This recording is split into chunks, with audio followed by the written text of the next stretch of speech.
Filo diretto. Opinioni, testimoni e personaggi in diretta dal circuito Marconi.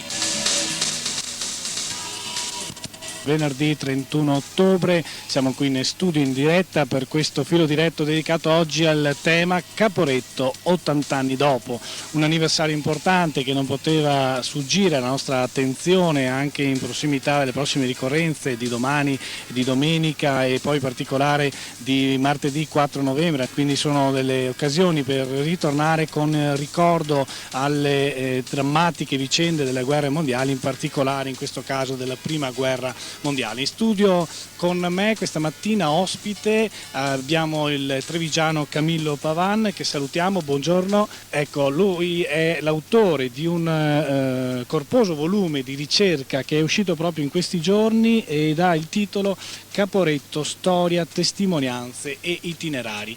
Presentiamo un attimo questa opera e chiediamo all'autore Camillo Pavan come è nata l'idea di questo volume, di questa ricerca. Beh, come ho scritto anche nella breve presentazione del volume, io stavo vendendo dei libri perché sono autore, editore e purtroppo anche venditore dei miei libri, che è la cosa più difficile a volte. In una sagra in riva al Piave, a Negrisia, e quando ho avuto la fortuna di incontrare un vecchio testimone che ricordava ancora quando erano arrivati i tedeschi e iniziò a raccontarmi tutta la sua storia, che c'erano le bombe che scoppiavano, le pallottole che fischiavano e loro bambini che si nascondevano in un fossato e poi sono dovuti scappare perché appunto la guerra non lasciava più spazio per loro e sono andati profughi verso Cividale, verso quei paesi che erano a loro volta stati svuotati dall'avanzata degli sbandati italiani e dell'esercito che avanzava austro-tedesco. Ecco, quindi uno stimolo che mi sono subito reso conto di aver di fronte un testimonio eccezionale per un fatto storico eccezionale, perché mentre i documenti d'archivio, che ce ne sono in abbondanza, che riguardano tutto l'episodio, tutto il fatto della prima guerra mondiale e Caporetto in particolare, quelli d'archivio appunto restano per sempre, purtroppo i testimoni viventi sono inevitabilmente destinati per legge naturale a scomparire e quindi mi sono subito precipitato a intervistare questo primo testimone. Ecco, lei ha parlato di fonti, quali sono state le principali fonti di questo lavoro di ricerca? Ecco, la fonte, come ho detto, che io ho sempre privilegiato, sono state le fonti orali. Ho intervistato varie persone, innanzitutto qui sul Piave, poi mi sono reso conto che qui sul Piave non era sufficiente perché tutto partiva da Caporetto. Allora sono andato a Caporetto, dove ho avuto la fortuna di incontrare altri testimoni, sempre sui 90 anni circa, che ricordavano a loro volta l'arrivo degli italiani, cioè dei nemici, li ricordavano dall'altra parte e questo mi ha ulteriormente incuriosito e mi ha stimolato a iniziare il mio lavoro da Caporetto e non più dal Piave come era il progetto originario. Una prospettiva diversa, c'è un bel confronto anche nel suo volume che poi presenteremo un po' meglio tra alcuni giornali, mi pare anche, sì. No? Sì, mi è sembrato naturale insomma confrontare la parte dello sconfitto italiana, cioè, e la parte del vincitore. Ho confrontato, quindi ho messo a confronto pagina con pagina il Corriere della Sera che ho trovato nel microfilm a Milano e lo Slovenec, che era un giornale locale sloveno, perché bisogna ricordare che Caporetto, Kobarid, era allora ed è anche adesso Kobarid, si trova in Slovenia, non in Italia come anch'io pensavo fosse, e quindi era giusto trovare un giornale sloveno che parlava proprio con riguardo sempre alla popolazione locale e quindi ho seguito l'avanzata e la ritirata con questi due giornali fronte a fronte, diciamo. In questo primo volume mi sono fermato i primi 3 giorni, i giorni cruciali della battaglia di Caporetto. E ricordiamo quali sono? Dal 24 ottobre, dalle 2 del mattino del 24 ottobre 1917 fino alle 2 del mattino del 27 ottobre 1917, quando Cadorna diede l'ordine di ripiegamento generale al tagliamento. Assieme ai fatti militari però ho sempre trattato i fatti della popolazione civile, l'uno è interdipendente con l'altro. Cioè. Bene, noi intanto ci prepariamo a un breve stacco musicale, ascoltiamo un brano, ricordo ancora, poi torneremo ancora a parlare di Caporetto 80 anni dopo, il numero di telefono se qualcuno volesse intervenire è lo 0422 411 411, in studio con noi Camillo Pavan. Filo diretto.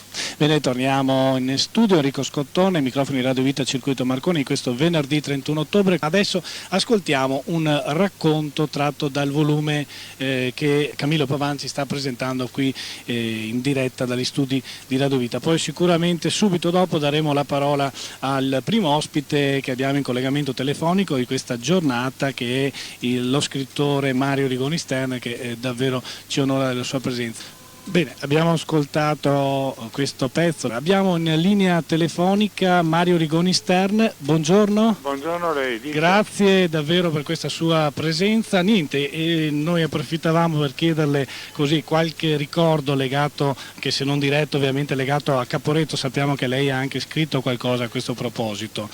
Ci può dire? Beh, guardi, io ho la memoria che va un po' a quel tempo, per averla ascoltata da mia madre, da mio padre e dai miei fratelli maggiori, no? Una cosa mi sembra che in questa ricorrenza venga un po' trascurata: la tragedia di quasi 600.000 profughi che dal Veneto si sono riversati per l'Italia. Ecco, ricordiamo la disfatta militare, ricordiamo i combattimenti, ricordiamo le sofferenze di soldati, ma quelle dei bambini, quelle dei vecchi, quelle delle donne che hanno abbandonato le loro case sotto i cannoni dei nemici o sotto l'incalzare dell'avanzata austro-tedesca, è stata una cosa di cui non si è molto parlato.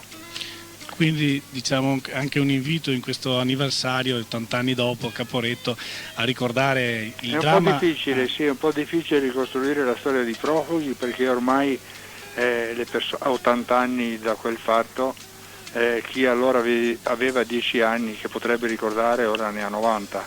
Quindi testimonianze dirette difficili. Sono difficili, però ci sono stati quelli che le hanno raccolte. Pavan, per esempio, mi sembra che nel suo ultimo libro abbia parlato dell'occupazione austro-tedesca, ungherese e anche bosniaca al di là del Piave, ma anche altri, ne ha fatto anche Mario Bernardi, e alcune testimonianze ci sono giunte anche dal Feltrino e dal Bellunese. Ecco, però a livello nazionale, diremo degli storici grossi, questo argomento non è stato ancora affrontato, però mi sembra che ora si sia un po' interessati anche a questa vicenda. Ci sia una maggiore attenzione. Sì. Ecco, Mario Rigoni Stern, avevamo promesso di rubarle poco tempo, però volevo dare la parola a Camillo Pavan, che ho qui a fianco, perché aveva piacere di chiederle qualcosa. Prego. Sì, intanto la saluto. È vero questo problema dei profughi che non è trattato, ma diciamo che a livello nazionale sta occupandosi adesso il professor Corni dell'Università di Trento, Gustavo Corni, e sta facendo un quadro complessivo proprio del problema dei profughi. Anch'io personalmente, la ringrazio di aver ricordato, ho intervistato una quindicina di testimoni diretti dell'esodo, ma dalla parte slovena. L'ho letto, ecco, lo conosco. Appunto, e nel piano di lavoro nei miei successivi volumi ho intenzione appunto di intervistare, anzi di continuare a intervistare. Bene. Ecco, un'ultima cosa, quale senso ha oggi ricordare questi anniversari, soprattutto pensando ai giovani, magari anche quelli che ci stanno ascoltando? Ha senso, perché chi non ha storia non ha neanche a venire, anzi ha proprio senso per i giovani, che queste cose troppo facilmente dimenticano. È per loro che dobbiamo ricordarlo, quello che hanno fatto i nostri nonni, perché le cose che si dimenticano possono ritornare, diceva Primo Levi. Ma a parte queste disgrazie, pensiamo a quel che è successo in questi ultimi anni nella ex Jugoslavia, o quello che sta accadendo anche in Algeria, perciò sono qui sulle porte di casa, si può dire, fatti simili. Ma dobbiamo ricordare, perché chi non ha storia dietro le spalle non ha neanche venire, ripeto. Grazie dall'Altopiano di Asiago, questa testimonianza diretta che ci ha fatto molto piacere. Mario Rigoni Stern, la salutiamo, la ringraziamo ancora. A lei buongiorno, Grazie. Buongiorno a tutti gli ascoltatori. Bene, ora ritorniamo a uno stacco musicale.